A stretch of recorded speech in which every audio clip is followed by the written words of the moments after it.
अस्सलाम वालेकुम क्लास।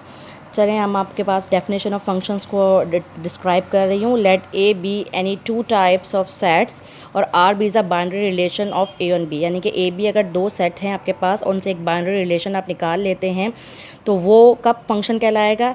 जब उसकी डोमेन जो है, जो आपने रिलेशन बाइनरी निकाला है, उसकी जो डोमेन है वो ए के बराबर हो, यानी ए में जितने एलिमेंट हो वो उसकी डोमेन कहलाए।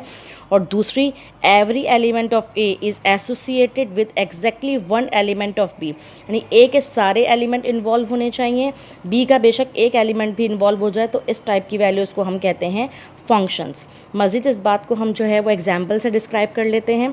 यहाँ पर देखें एग्जाम्पल दी हुई है, let A equal to X Y Z, B equal to 1 2 3 4, और उसका फंक्शन जो है वो x1 y2 z4 है। सबसे पहले हमने एक सर्कल बनाया, उसमें हमने ए के तमाम एलिमेंट लिख दिए x y z, बी एक सर्कल बनाया, उसमें चारों एलिमेंट लिख लिए 1 2 3 4, ठीक है ना। अब एक्स में, ए में जितनी वैल्यूज़ पड़ी हुई हैं एक्स वाई जेड, वो हर हाल में एक लाइन जो है वो लेके जा रही होंगी बी की तरफ।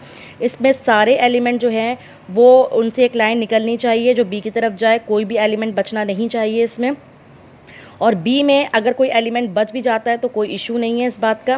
बी में जितने भी एलिमेंट होते हैं 1 2 3 4, इसको हम कोडोमेन कहते हैं, ठीक है। और इसमें वो एलिमेंट्स जो कि ए के साथ रिलेशनशिप बना रहे हैं, यानी कि 1 2 और 4, उनको हम रेंज कहेंगे। और इस टाइप के रिलेशनशिप के अंदर जो है, जिसमें ए के सारे इन्वॉल्व होंगे और बी में कोई एक छूट जाएगा, उनको हम इनटू रिलेशन कहते हैं, इनटू फंक्शंस कहते हैं। उसके बाद हम टाइप्स ऑफ फंक्शंस में आते हैं। ऑन टू फंक्शंस कौन से फंक्शंस होते हैं?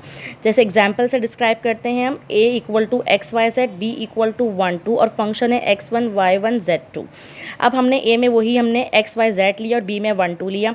x ने हमारे फंक्शन में लिखा है कि x जो है, ये देखें लिखा हुआ x जो है 1 के साथ रिलेशन बना रहा है, तो x को 1 के साथ कनेक्ट किया, y भी 1 के साथ रिलेशन, y को 1 के साथ कनेक्ट किया, z को 2 के साथ कनेक्ट किया।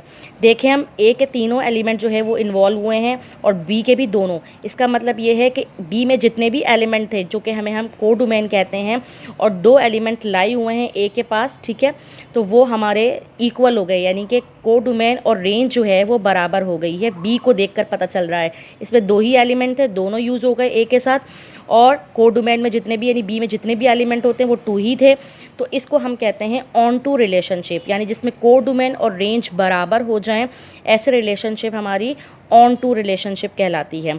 1 to 1 रिलेशनशिप किसे कहते हैं? 1 to 1 रिलेशनशिप उन्हें कहते हैं जिसके अंदर जो है, अगर एलिमेंट रिलेशनशिप बनाते हुए जो है वो कोई एलिमेंट बच भी जाए कोई इशू नहीं है, लेकिन हर एलिमेंट के साथ, x के साथ एक ही एलिमेंट ज्वाइंट होना चाहिए, y के साथ एक ही एलिमेंट ज्वाइन होना चाहिए, z के साथ भी एक ही एलिमेंट ज्वाइन होना चाहिए। रिपीटेड, यानी b की वैल्यूज़ 2 दफ़ा किसी एक के एलिमेंट के साथ नहीं मिक्स होनी चाहिए। तो ऐसी रिलेशनशिप को हम 1 and 1 रिलेशनशिप कहते हैं, ठीक है। और 1 and 1 and onto relationship किसे कहते हैं? जिसमें ए के तमाम फैक्टर्स जो है वो इन्वॉल्व होंगे बी के साथ, ठीक है, और बी में कोई एलिमेंट बचेगा नहीं, सब सिंगल टाइम ही यूज़ होंगे। यानी एक्स के साथ जो है वो 2 यूज़ हुआ है, वाई के साथ 1 हुआ है, जेड के साथ 3 हुआ है, यानी सब के साथ सिंगल सिंगल एलिमेंट यूज़ हुए हुए हैं और बी के अंदर कोई एलिमेंट बचा हुआ भी नहीं है।